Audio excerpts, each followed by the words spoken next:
네, 안녕하세요. 3강 1교시 시작하도록 하겠습니다. 어, 오늘 1교시에서는 지난 강의에서 우리가 청소년에 대해서 우리가 살펴봤죠. 이번에는 이제 청소년의 생물학적 발달에 대해서 살펴볼 텐데요. 여러분들이 이제 인간 행동과 사회 환경이라는 과목을 아마 공부했을 겁니다. 거기서 이제 인간이란 이제 무엇이냐를 우리가 볼 때, 인간은 태어나서 죽을 때까지 이렇게 발달하는 존재다. 그런데 그 발달을 우리가 이제 인간이 어떻게 발달하고 있느냐, 이 부분을 우리가 이제 살펴보기 위해서는 세 가지 차원에서, 세 가지 기준에서 우리가 살펴볼 수 있다. 그게 하나가 생물이죠. 이게 이제, 생리학적인 입장이고, 두 번째는 심리학적인 입장이고, 세 번째는 사회적인 입장입니다. 그래서 우리가 생물, 심리, 사회적인 중거틀을 가지고, 인간의 발달, 인간이 발달하는 것을 들여다볼 수 있다. 근데 이 세 가지가 그냥 생물 따로, 심리 따로, 사회적 따로 이렇게 따로따로가 아니고 이 세 가지가 상호작용을 해서 그 힘들이 결국은 인간 발달을 어떻게 추동해 온다. 이렇게 우리가 살펴볼 필요가 있다는 거죠. 우리가 어떤 이제 여러분들이 지금 발달이라고 하면 상당히 이제 그 상승적인 차원에서만 어, 생각하는 경우가 있습니다. 그렇지만 인간 발달이라는 게 우리가 여러분들 이렇게 이 전기분포라고 그럽니다.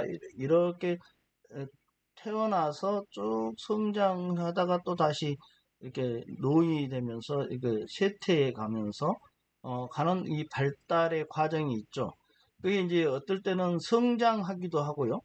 그 상승적 변화를 우리가 이제 그 성장이라고 한다면 이게 신체적으로도 상승적인 측면이 있고요. 지적인 능력도 상승적인 측면이 있습니다. 그리고 사회적 안정성도 증가하는 측면이 있어요. 왜 그러냐면 우리가 이제 그 태어나서 쭉 여러 가지를 인지하고 신체도 발달하고 우리가 이제 직립보행도 걸어 다니는 이제 직립보행도 배우고 또 언어도 배우고 그래서 지적 능력도 상승하고 그리고 사회가 가지고 있는 여러 가지 이 규칙 그리고 질서 이런 것들을 교육받고 그러면 이제 그 사회화되죠. 그것을 내면화하고 사회화되고 그러면 이제 사회적 안정감도 상당히 증가한다. 이런 측면을 보는 것을 이제 성장 측면이고요. 또 발달은 한편으로는 성숙도 가지고 있습니다. 이 성숙이 이중적 기능을 하는데요. 하나는 이제 그 정신적 성숙, 신체적 성숙, 특히 청소년기에 2차 성징이 나타나서 이 2차 성징은 결국은 이제 상승하는 측면이 있죠. 기능이 변화하는데 또 그런가 하면 이렇게 쭉 50대 어떤 중장년기를 거치면서 폐경기도 우리가 경험을 하죠. 그래서 이제 결국은 이제 남녀가 그 시기를 넘어가면서는 신체가 퇴화하는 경우도 있습니다. 그래서 이 성숙은 퇴화도 포함한 개념이에요. 그래서 이 발달이라는 게 인간의 발달이 성장하고 성숙해 간다. 이걸 전체를 다 포괄하는 말이 발달입니다. 그래서 발달의 개념이 상승적인 것만이 아니라는 거, 이런 측면이 또 있고요. 우리가 이제 아까 얘기했듯이 이 생애 주기는 결국은 전기분포 같이 그 단계별로 우리가 어떤 그 유아기는 유아기의 특성이 있고 아동기는 아동기의 특성이 있고 청소년기는 청소년기의 특성이 있는 것이죠. 그래서 이 특성을 가지고 또 그 단계별로 과업이 있습니다. 근데 성취해야 될 과업이 있는데 만약에 그 과업을 그 단계에서 제대로 이루지 못하면 결국은 이제 사회적 문제가 되거나 개인적인 부작용 문제, 부적응 문제 이런 문제들을 일으키는 거죠.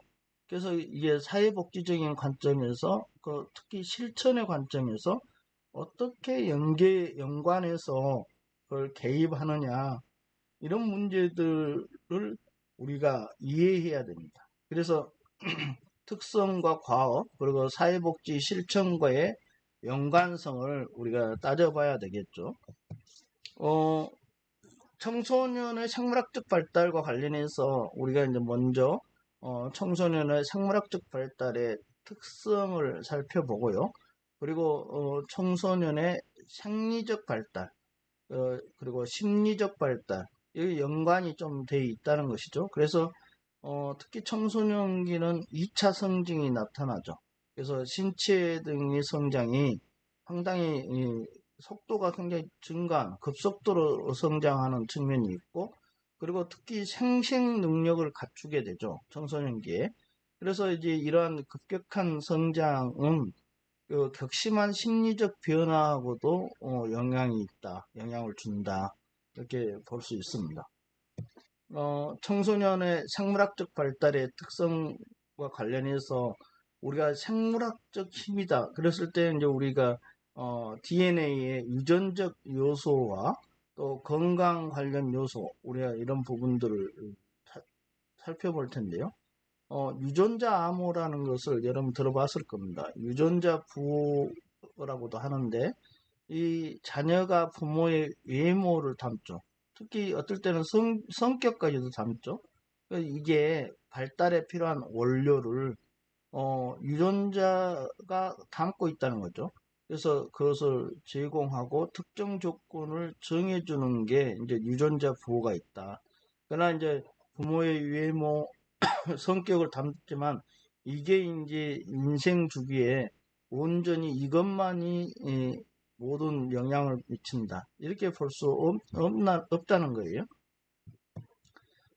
청소년의 신체 발달의 특성을 대해서 이제 먼저 볼까요? 그러면 우리가 신체적 성장 부분에서 청소년 시기를 우리가 제2의 탄생기라고도 부르죠. 신체가 급격하게 성장한 시기라는 거죠.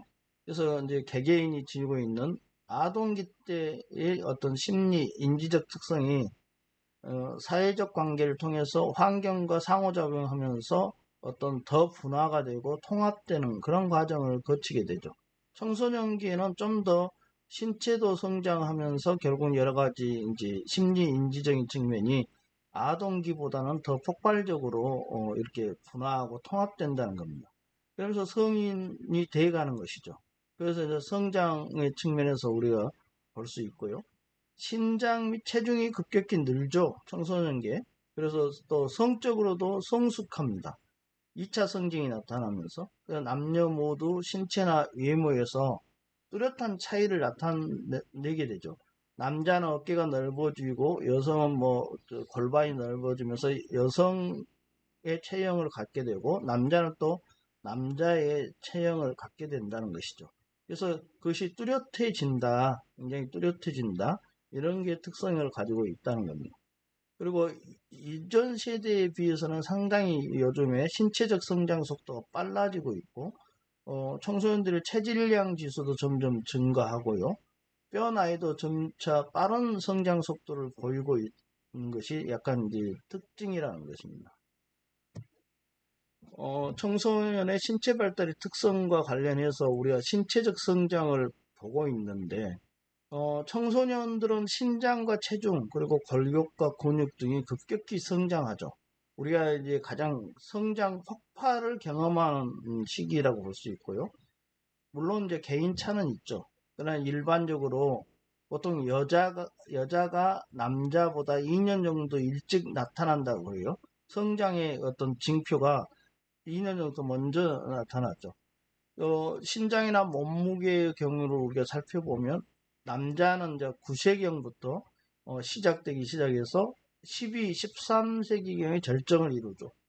여자는 보통 빠르면 7, 8세죠. 2년 정도 더 앞서서 시작되니까요. 7, 8세에 시작되고 급성장은 10세에서 11세에 나타나는 거죠. 그리고 체중도 청소년 초기에는 여학생이 남학생들보다 크게 증가하는 측면이 있고요. 후기에 갈수록 남학생의 체중이 급격히 증가하기도 합니다. 그리고 발육 연령과 급속한 성장 기간에는 역시 개인차는 당연히 있겠죠. 있습니다. 청소년 신체 발달의 특성과 관련해서 신체적 성장을 우리가 이제 살펴보고 있습니다.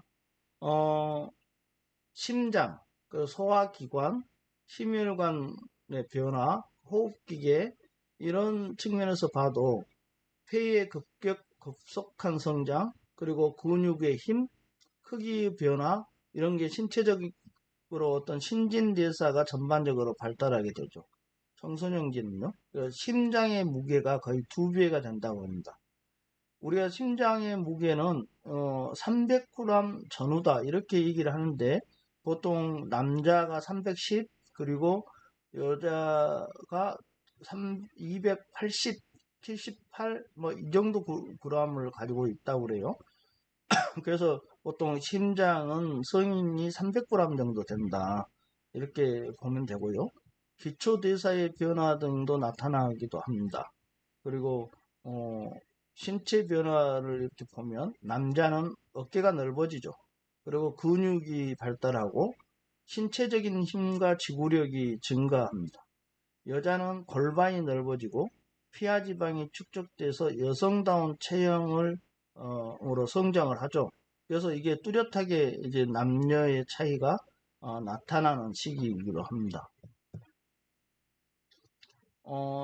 청소년 신체 발달의 이제 특성을 우리가 보면 질병관리청에서 2024년도에 조사를 통해서 보면 2023년 우리나라 아동 청소년 만 6세에서 17세의 체격 검사를 살펴보면 17세 평균 신장이 남학생이 173.8cm입니다.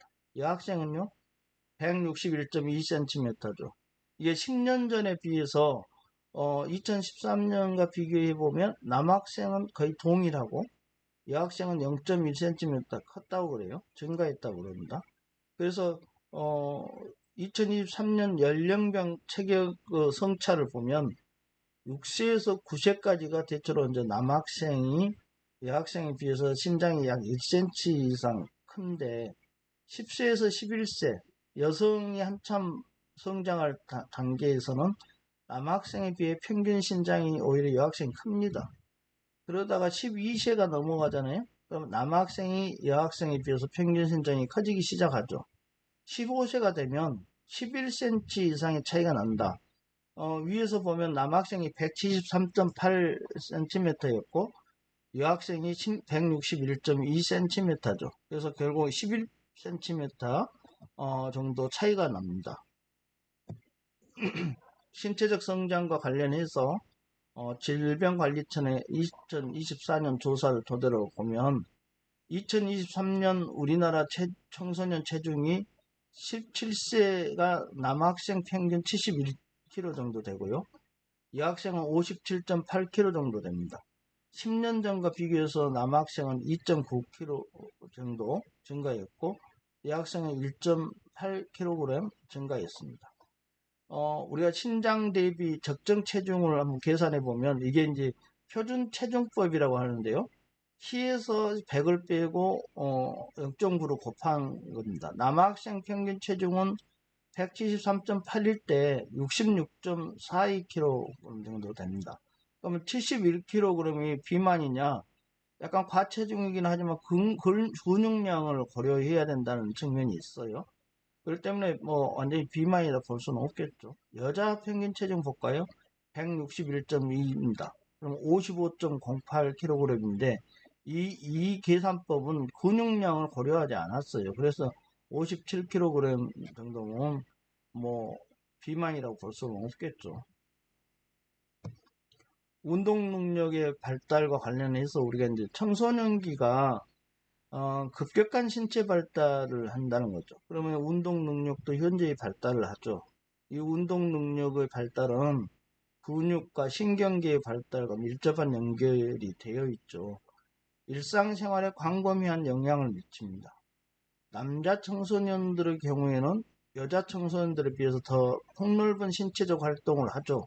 그러한 능력도 더 있고요. 그게 적혈구 숫자와 수축기 혈압 수치가 크게 증가한 면에서 그렇습니다. 그리고 운동 능력 발달에 따라서 남녀 성차를 보면 그 경향과 특성에 차이가 있습니다. 대체로 남자가 여자보다 우월하다. 이것은 이제 우월하다는 것이 어떤 근본적인 남자가 여자보다 더 우월하다는 게 아니고 그 활동 능력 측면에서 남자가 더 근육이나 이런 것들이 더 많기 때문에 더 활발하게 신체 활동을 한다 이런 의미지 어떤 남자가 여자보다 더 우월한 운동 능력을 가지고 있다 이렇게 단순 비교할 수 없다는 거예요. 이러한 차이는 청소년 후기로 가면 더 이제 남자들의 근육량들이 더 발달하고 그래서 같은 이제 그 운동의 운동 능력이 더 발달한다 이런 의미를 가지고 있다는 것이죠. 운동 능력의 발달에서 이제 볼 수 있는 남녀 차이의 원인이 보통 2차 성징에 따른 신체상의 차이와 골격, 근육, 체격의 조직학적 차이, 내부 기관의 기능상의 차이 이런 것들이 있는 거고 성적 사회적 존재로서 자기에 대한 지각 이게 있는 겁니다. 이제 남자는 남자로서의 그리고 여자는 여자로서의 그러한 이제 그 나의 신체가 그리고 성적인 그 관념을 갖게 된다는 거죠. 그리고 남녀의 사회적 역할의 차이도 인식하게 된다는 겁니다. 여기서 이제 좀 주의해야 될 게 우리가 이제 유교적인 사고에 이렇게 매몰돼서 남자는 밖에서 일을 하고 여자는 가정 주부로서 일을 한다. 이런 것은 이미 깨졌죠. 그런 의미의 사회적 역할의 차이가 아니고 어떤 이제 그 사회적으로 어떤 일을 할 때 좀 더 남자가 근육을 더 발달해서 무거운 것을 더 잘 옮긴다. 여성은 무거운 것을 남자보다는 더, 좀 다른 일들로 그 일들을 일을 한다. 이런 차원에서 사회적 역할의 차이지, 요즘에는 뭐 남녀의 어떤 사회적 역할이 어떤 가부장적인 체계에서 많이 벗어나 있습니다. 그래서 그런 사회적 역할의 차이는 잘 이해할 필요가 있다. 그리고 개인의 신체 발달 차이 때문에 나타나는 운동 능력의 차이는 여러 면에 있어서 중요한 의미를 가지고 있습니다. 그리고 청소년 초기의 운동 능력 발달은 이들로 하여금 자존감과 사회성을 발달시키게 하고 심리적 안정과 건전한 성격 형성에도 도움을 줍니다.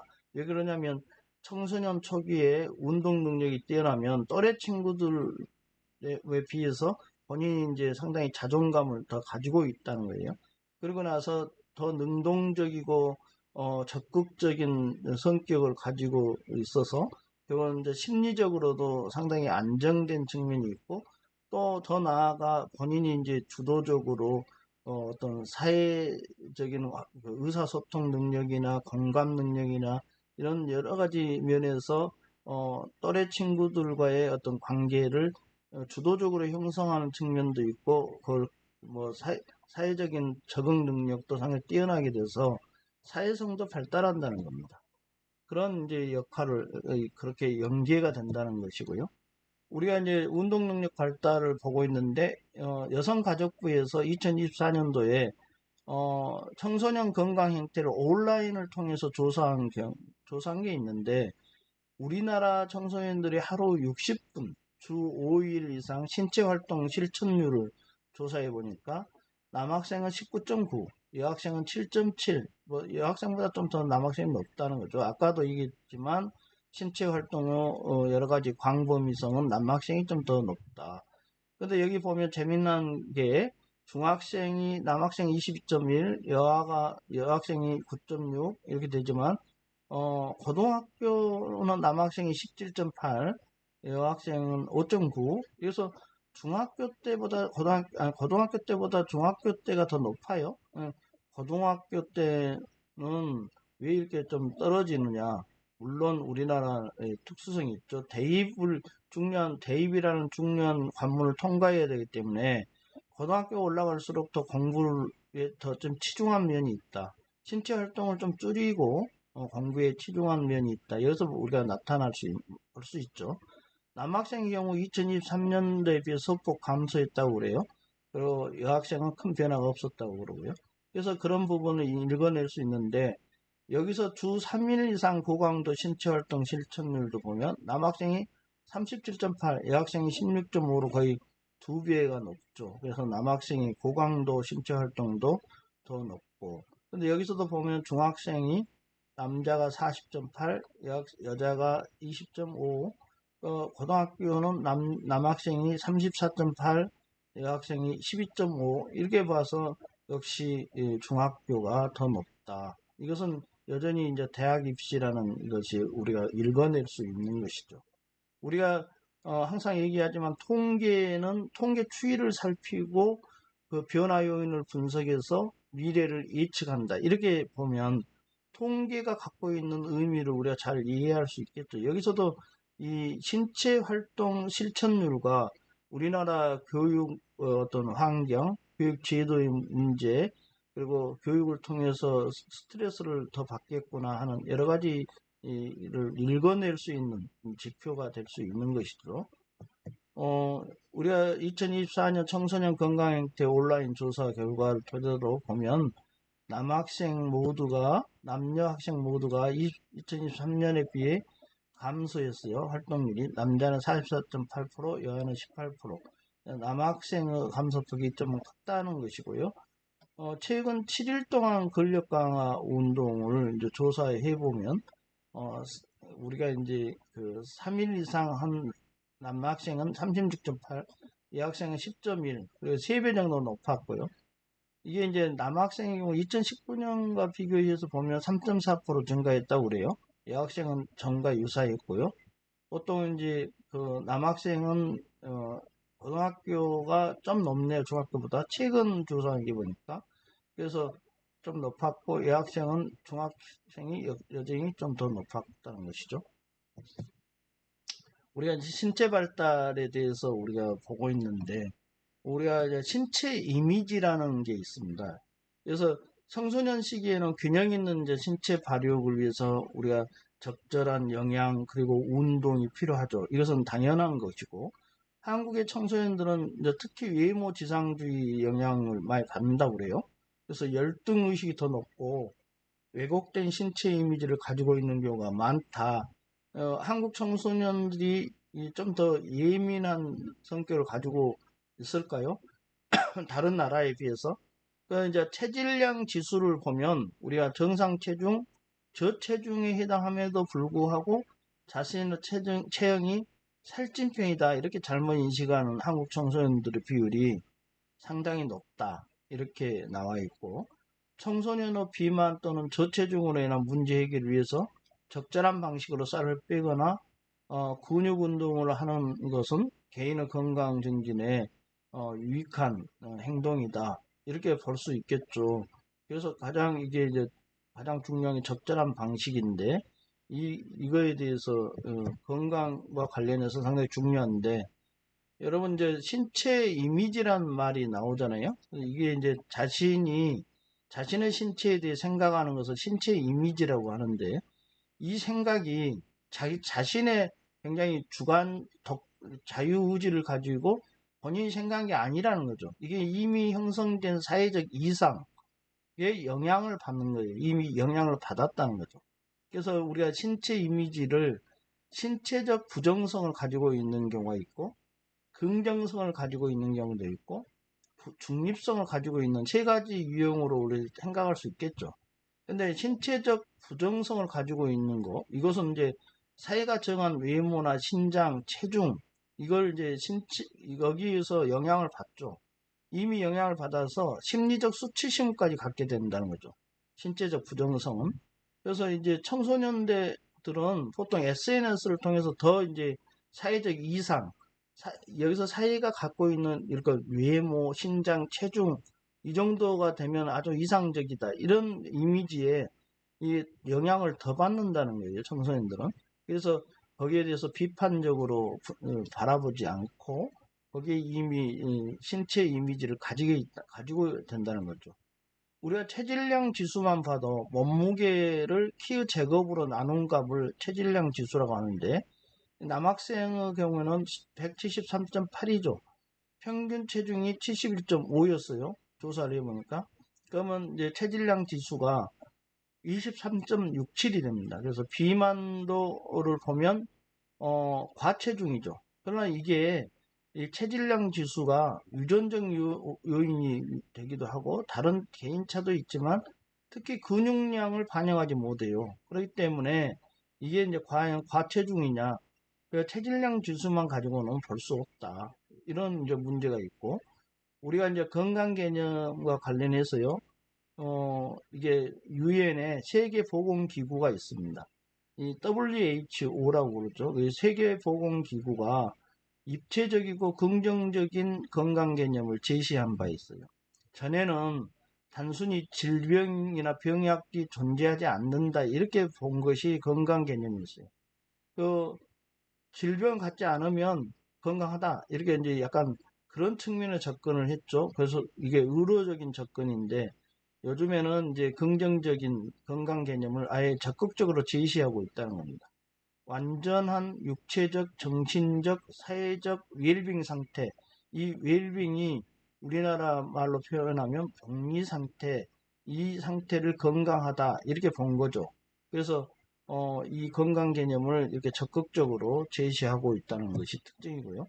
우리가 이제 정상 체중인데도 불구하고 자신의 체형이 사회 문화적으로 규정된 이상적 기준에 부합하지 않는다고 왜곡 인식을 하고, 그래서 부적절한 외모 관리와 행동을 가져오게 되고, 이게 이제 오히려 청소년의 신체 건강에 부정적인 영향을 미칠 수 있다는 것이죠.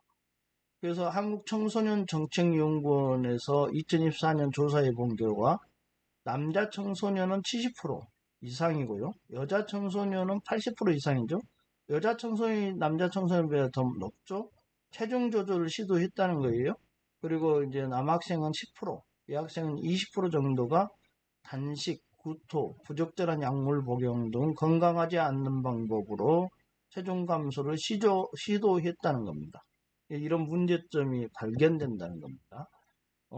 청소년들의 외모에 대해서 이제 만족은 자기 스스로 형성한 것보다 사회적인 기준에 작용을 해서 형성되는 경우가 많다는 거죠. 그래서 이미 사회가 가지고 있는 기준에 자신을 이렇게 자신의 신체 이미지를 가지고 거기다가 왜곡된 어떤 식이요법이나 운동요법을 행해서 결국은 잘못된 건강을 해치는 이런 경우가 많다는 겁니다. 그래서 청소년은 자신의 건강을 해치면서까지 과도하게 왜곡된 신체 이미지를 형성하는 태도를 이렇게 지양해야 되겠죠. 쉽지는 않지만 이게 이제 그러한 태도를 잘 가지고 시대적 사회 현상 속에서 어, 우리가 이제 환경 속의 인간이죠. 그렇기 때문에 영향을 받지 않을 수는 없지만 청소년이 왜곡된 신체 이미지를 가지지 않아야 되는데 만약에 이제 왜곡된 신체 이미지를 갖게 되면 건강뿐만 아니라 체형 만족도, 자아 존중감, 이와 같은 심리적 안정에 부정적인 영향을 미치게 된다는 겁니다. 그래서 청소년이 건강한 인생관과 가치관을 가지고 미래의 건전한 삶을 영위하기 위해서는 우리가 이제 이러한 사회 환경을 잘 조성해야 되고 적절한 교육이 또 필요하다 이렇게 볼 수 있는데 그렇다면 누가 국가라는 우리가 이제 국가가 여러 가지 관찰과 조율 의무가 있습니다. 그래서 정책을 잘 만들고 이렇게 왜곡된 신체 이미지를 갖지 않도록 사회적 기준을 약간 점검할 필요가 있다. 그래서 조율해야 되고요. 우리가 청소년의 급속한 신체 발달과 건강, 그리고 이제 신체 이미지를 잘 형성할 수 있게끔 교육 프로그램에 항상 넣어야 돼요. 이걸 이제 별도로 교육을 한다. 이런 관념을 좀 벗어나야 됩니다. 그래서 교육 프로그램에 편성해서 지속적으로 이러한 이제 신체 발달과 신체 이미지에 대한 교육을 잘 받아서 자아 존중감 그리고 건강한 신체의 건강한 관리 이런 식이요법과 건강한 운동요법 이런 부분들을 가지고 교육 내에서 그걸 소화해내서 또 지속적으로 교육이 필요하다 이렇게 볼 수 있습니다. 여러분 이제 3강 1교시 수업 듣느라고 고생 많았습니다.